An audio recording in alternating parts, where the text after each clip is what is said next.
are we doing? So the last top 5 video about combiners is doing pretty well. It's an easy one to start a discussion on as everyone has their own preference, but I'm glad so many of you tuned into it. But the latest video, All Talk No Shock, went on a little longer than I expected. Sorry about that. I'm trying to keep these videos between 5 and 6 minutes long.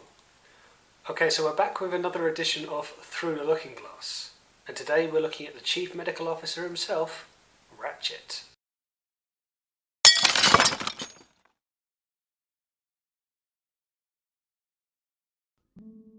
Ratchet in the Marvel Comics is somewhat of a quiet medical figure in the background. He's a general fix-it bot, but he does gain a connection with Spike and Sparkplug. Other than that, he spends most of his time fixing up Autobots and doesn't really get involved in anything. Oh yes, he forged with Megatron in a somewhat unclean state and is still one of the most frightening sights in Transformers history.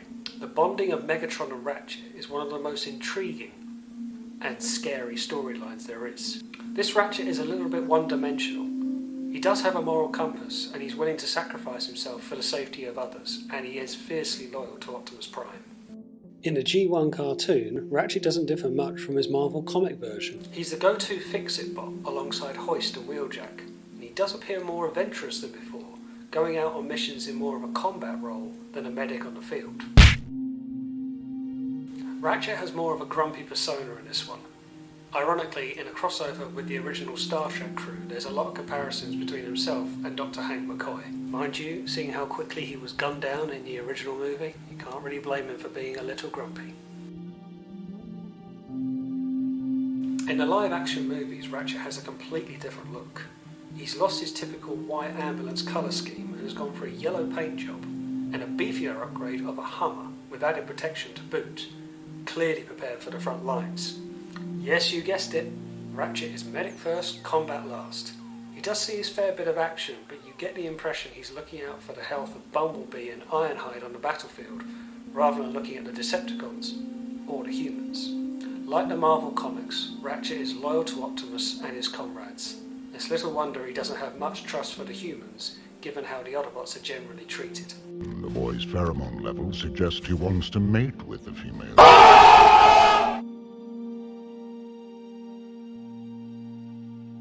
In the IDW universe, Ratchet has more of a lively outing than previous.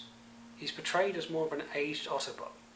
By this point, the war between the Autobots and the Decepticons has raged, ended, and raged again.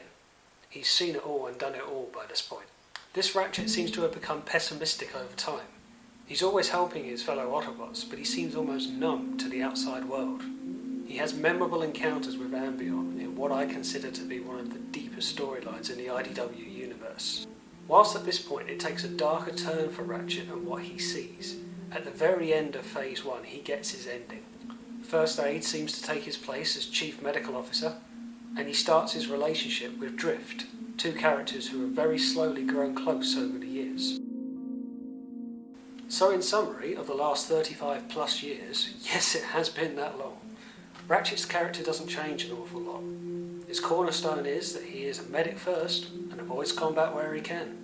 His IDW ending is somewhat of a completion for him, I reckon. With the pain he must have endured with that unwanted forging with Megatron, to the constant mistrust from the humans and watching his friends suffer in the live-action movies, he gets his happy ending and peace after many millennia. And there you go, that's Ratchet through the looking glass. Thanks for watching, don't forget to like, share and subscribe, but most importantly, stay healthy, for Ratchet's sake. Until the next one.